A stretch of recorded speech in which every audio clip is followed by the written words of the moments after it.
Bula and welcome to this Fijisun news update. I'm Rachna Lal.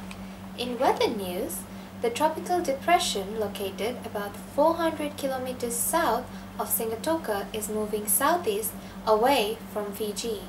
The Nandraki Weather Service says rain periods would be heavy at times at first, especially about the west and south with squally northwest wind. A slow but steady decrease in rain and wind is forecast across the country today, with winds shifting more west than southwesterly later. The threat of local flash flooding persists in the west and south. This as the rain continues today. However, the peak risk for flooding has passed.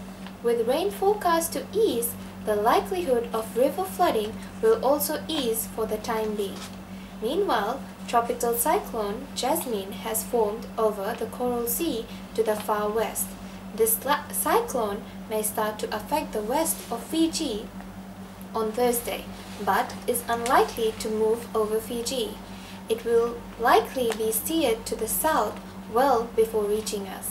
In business news, the increase recorded in excess liquidity at the end of December 2011 at least had one good spin-off. It resulted in continued fall in bank interest rates.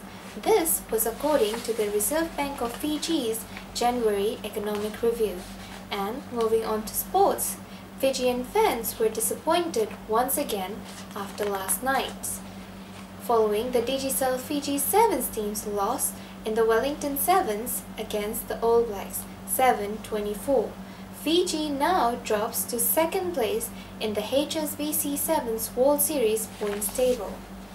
New Zealand leads the points table with 73 points, followed by Fiji with 70 points.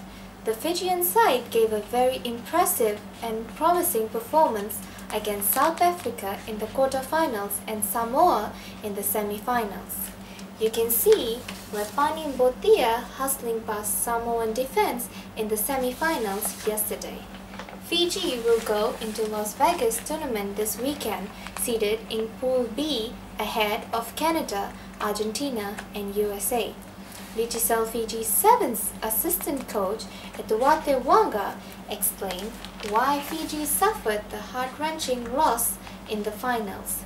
He said the team once again failed to play as a team.